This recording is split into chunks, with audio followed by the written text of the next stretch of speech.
Good day, everyone. This is Sunny Villamor. I am a teacher from Hinandayan National High School. And today, I will be presenting to you my research paper entitled Translanguaging in Teaching English to Higaonon Learners, Teachers' Perceptions, Practices, and Challenges. Teachers are faced with a lot of challenges in teaching English. One of the reasons why this becomes a challenge is due to the fact that teachers and even learners are non-native speakers of the English language. According to Hal Bush, a speaker tends to encounter difficulties to convey their message to the listeners. In the context of a teacher, for instance, the teacher tends to face difficulties in delivering the lesson clearly to the students if a language, such as English, is not his or her first language. Hence, teachers resort to using the language they know through a translanguaging approach in teaching English. According to Ofelia Garcia, the translanguaging approach is a theoretical lens that offers a different view of bilingualism and multilingualism. Based on this theory, rather than possessing two or more autonomous language systems, all users of language select and deploy particular features from a unitary linguistic repertoire to make meaning and to negotiate particular communicative context. Translanguaging happens when an individual or the teacher in particular who knows more than one language is freely using all his or her knowledge of languages in asking either simple or complex questions, understanding, learning, explaining, and communicating in a social or often in an educational setting, such as during classroom discussion. In the Philippines, particularly in the National High School, which is the only secondary school in Northwest Nasipit District, majority of the students belong to the Higaonon tribe who are residing in one of the far-flung areas of Nasipit, Agusan del Norte, wherein English is not their first language. Thus, the teachers use a language where they can meet the learners halfway, especially when teaching English. Since the native tongue of the learners is the Higaonon language, and English is a subject that the teacher is handling, the teacher tends to use Cebuano as his medium in communicating and in discussing the lessons with the Higaonon learners. As such, the researcher came up to study the translanguaging approach in teaching English to Higaonon learners. The purpose of the study is to find out the non-native teachers' perceptions, practices, and challenges encountered in teaching English using a translanguaging approach. Now let's move on to the research questions. First, how does the teacher perceive translanguaging? Second, how does the teacher apply translanguaging in the classroom? And third, what challenges did the teacher encounter in translanguaging? And now let's move on to the methods. Qualitative research is applied in this study. According to Ari, Jacobs, Razave, and Sorensen, qualitative is the best approach at reaching the intended outcomes because it gets to the root of the experience of the individuals involved. To ensure the credibility and reliability of results, the researcher utilized Colysis method, which is suitable enough for this qualitative type of research. A high school teacher who was experienced in teaching English to Higaonon learners is the respondent of this study and was selected through purposive sampling for an in-depth interview. Purposive sampling depends on the researcher to choose these individuals, raising the question, how does one choose some individuals and exclude others? Now let's move on to the results and discussion. First is perceptions on translanguaging approach in teaching English. And this is the interview, the transcript of the interview. And here is the explanation or the interpretation.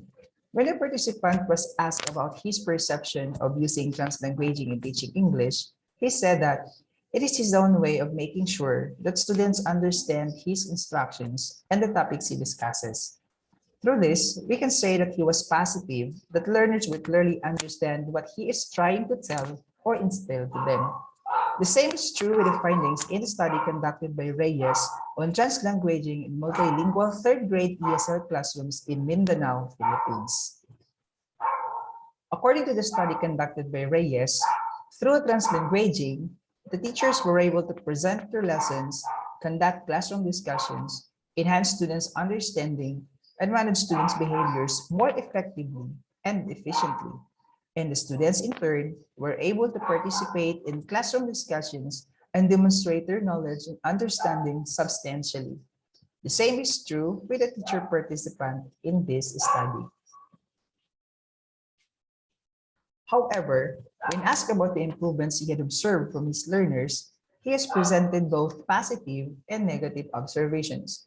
The positive is, though the participant did not clearly specify a particular aspect that shows improvement like quizzes and others, according to the participant, there are some students who have shown improvement, pointing that learners easily understood his instructions. According to Shifidi, translanguaging has a positive impact in improving students' understanding of the subject being taught.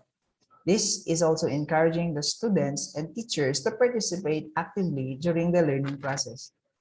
Through this, learners are able to ask questions from their teachers and express their thoughts about a certain issue using the language that they know.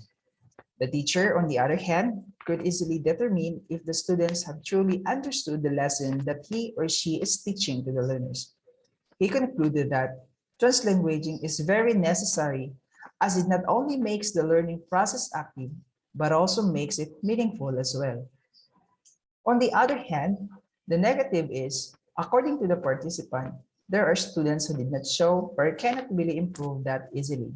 This is opposite to the result of the study conducted by Julian Note.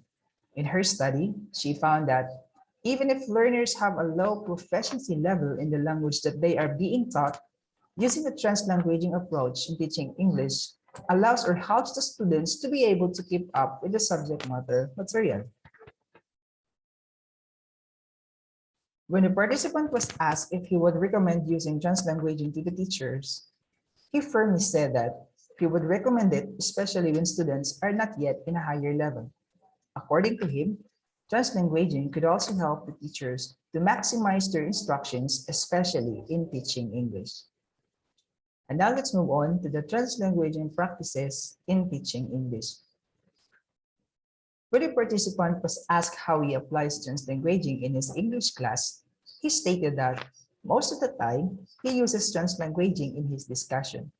Though he did not specify a specific practice, we can still conclude that he is doing translations since according to him, he is using translanguaging most of the time because he is teaching learners from the Higaonon tribe.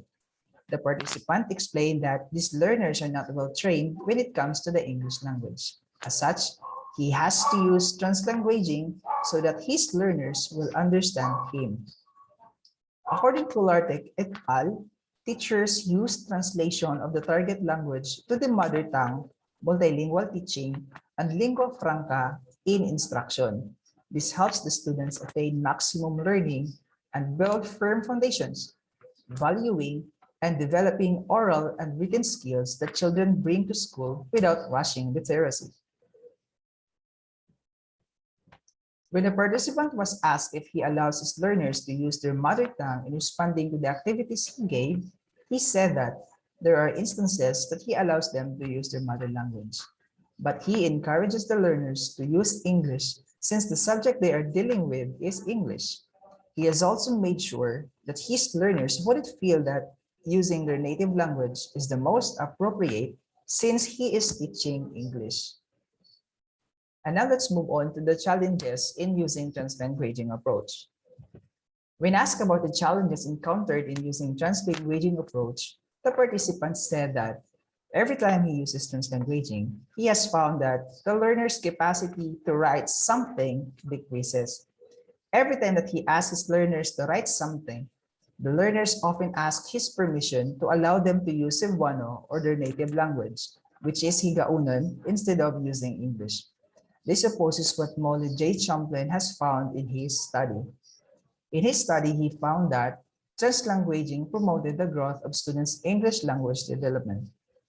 This is a clear manifestation that translanguaging has a positive impact in improving students' understanding of the subject being taught. Hence, students asking teachers permission to use their native tongue is a clear manifestation that they have not yet developed their skills in using English.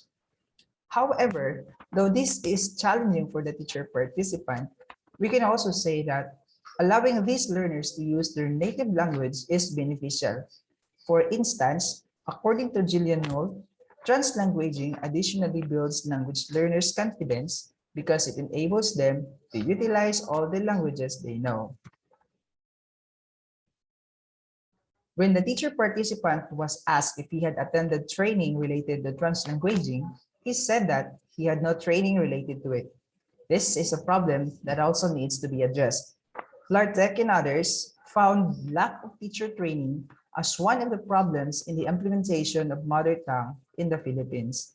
As such, it is agreeable to say that teachers need to be formally trained in using translanguaging and be supported in their use of these strategies in alignment with the current language policies and programs. And now let's move on to the conclusion. Translanguaging is beneficial to some, but not to all. Translanguaging is essential, especially when teaching indigenous learners, and teaching English to non-native speakers is challenging. And here are my recommendations. For the teachers, especially those who are assigned in the remote areas, they should consider using translanguaging in teaching English, especially when they know that their learners lack access to educational opportunities to learn English compared to other students. However, this doesn't mean that they will not be encouraging the learners to use the English language. For the administrators, they should create a program or training where teachers can learn different translanguaging strategies that can help them in dealing with the learners. And for the future researchers, further study related to this should be conducted since the respondents of this study are very limited. Researchers may also study the relationship of translanguaging and social determinants of language learning of the Higaonon learners. And here are my references. Thank you for listening.